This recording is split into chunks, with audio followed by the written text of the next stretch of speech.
Hello friends, अस्तित्व news 22 में आप सभी का स्वागत है साथियों।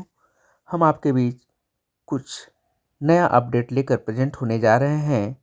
जैसा कि आज के अपडेट के बारे में हम विस्तार पूर्वक चर्चा आपके बीच करेंगे। कृपया आप सभी से उम्मीद है कि चैनल पे आप नए हो तो चैनल को सब्सक्राइब करना ना भूलें, बेल आइकन को भी प्रेस करें साथियों, ताकि हम आपके बीच ऐसे ही अपडेट लेकर प्रेजेंट होते रहें, जिससे आप तक बहुत ही आसानी से साथियों सारे नोटिफिकेशन आपको मिलते रहें। तो चलिए, अपडेट पे बने रहने के लिए हम आप सभी का बहुत बहुत स्वागत करते हैं और अपडेट पे चर्चा करते हैं। जैसा कि साथियों, आज का अपडेट है EPS 95 पेंशन भोगियों के लिए। बहुत बड़ी खबर है कि पेंशन भोगियों की 4 सूत्री मांगे होंगी पूरी। इसी के बारे में आपके बीच जानकारी साझा की जा रही है। जैसा कि दोस्तों, EPS 95 पेंशन योजना के अंतर्गत पेंशन प्राप्त कर रहे पेंशन भोगी वर्षों से अपनी बुनियादी समस्याओं और उचित पेंशन वृद्धि की मांग कर रहे हैं। इन पेंशनरों की हालत अत्यधिक कठिन हो चुकी है साथियों, क्योंकि सरकार द्वारा निर्धारित पेंशन राशि अत्यंत न्यूनतम है, जो जीवन यापन के लिए अपर्याप्त है। तो साथियों, इस संदर्भ में राष्ट्रीय संघर्ष समिति यानी NSC ने माननीय सांसदों से अपने न्यायोचित मांगों को संसद में उठाने और पेंशन भोगियों के कल्याण के लिए ठोस कदम उठाने की अपील की है। जैसा कि साथियों, हमारी समस्याएं और मांगे क्या है, इसके बारे में भी विस्तृत जानकारी आपके बीच साझा की जा रही है। जैसा कि साथियों, EPS 95 पेंशन योजना के तहत पेंशन प्राप्त करने वाले पेंशन भोगी 30 से 35 वर्षों तक सार्वजनिक, सहकारी और निजी संस्थाओं में कार्य करने के बाद भी बेहद कम पेंशन प्राप्त कर रहे हैं। औसतन एक पेंशनर को मात्र 1170 रुपये मासिक पेंशन मिल रही है, जो एक वृद्ध दंपत्ति के जीवन यापन के लिए अपर्याप्त है मित्रों।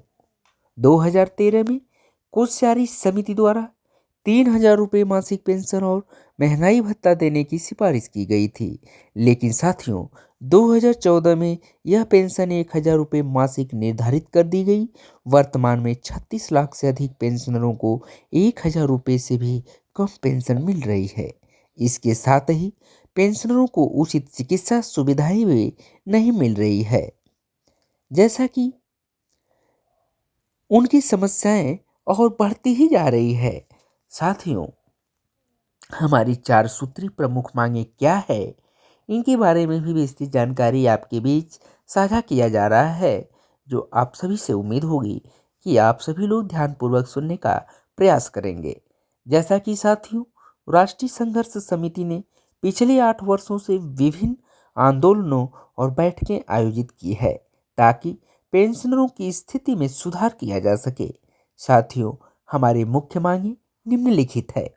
जैसा कि नंबर 1 है न्यूनतम पेंशन वृद्धि, यानी साथियों न्यूनतम पेंशन को 1000 रुपये से बढ़ाकर 7500 रुपये मासिक किया जाए, जिसमें महंगाई भत्ता भी शामिल हो। यह मांग कोश्यारी समिति की सिफारिशों के अनुरूप है, जो 10 वर्षों में बढ़ी हुई महंगाई को ध्यान में रखते हुए की गई है।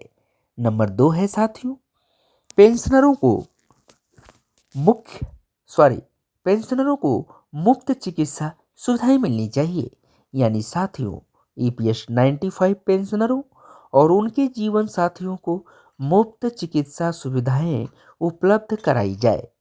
नंबर 3 है उच्च पेंशन का लाभ, यानी साथियों सभी पेंशनरों को बिना किसी भेदभाव के सुप्रीम कोर्ट के निर्णय 4/10/2016 और 4/11/2022 के अनुसार वास्तविक वेतन पर उच्च पेंशन का लाभ दिया जाए। जो कि साथियों नंबर 4 है कि गैर EPS पेंशनरों को 5000 रुपये मासिक पेंशन दिया जाए और गैर EPS पेंशनरों को 5000 रुपये मासिक पेंशन देने की बात कहा जा रहा है। जैसा कि आगे बढ़ते हैं अपडेट पर, तो साथियों केंद्र सरकार से शीघ्र कार्रवाई की भी अपील की गई है, यानी राष्ट्रव्यापी आंदोलन और कई सांसदों तथा मंत्रियों से मुलाकात के बावजूद पेंशनरों की समस्याओं का समाधान अब तक नहीं निकला है। पेंशनर्स की स्थिति दिन प्रतिदिन बिगड़ती जा रही है साथियों, और कई पेंशनर्स बिना पेंशन वृद्धि के निधन हो रहे हैं। तो इस कारण हम आपसे निवेदन करते हैं कि आप हमारी आवाज़ को संसद में उठाएं और प्रधानमंत्री श्री नरेंद्र मोदी जी तथा श्रम मंत्री से मिलकर इस मामले पर शीघ्र कार्रवाई करवाएं।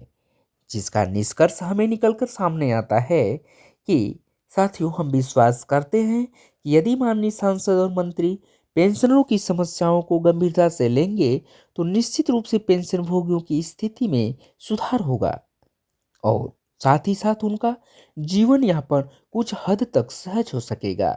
तो साथियों, हम आपके सहयोग के लिए आभारी रहेंगे और आशा करते हैं कि आप इस महत्वपूर्ण मुद्दे पर कार्रवाई करेंगे ताकि पेंशनरों को आंदोलन की आवश्यकता ही न पड़े। तो साथियों, आप सभी से उम्मीद करता हूँ आप सभी लोग चैनल पे ध्यानपूर्वक अपडेट के बारे में जानकारी लिए होंगे जो आप तक बहुत ही सुलभतापूर्वक आपको कंसंट्रेट हो गया होगा।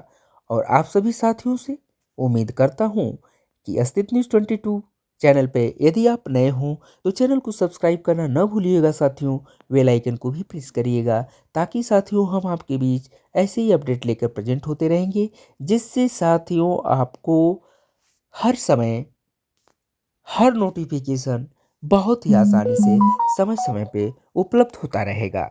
तो चलिए साथियों, अपडेट पे बने रहने के लिए हम सभी साथियों का बहुत बहुत धन्यवाद प्रकट करते हैं। थैंक यू सो मच साथियों, all of you. Thank you so much.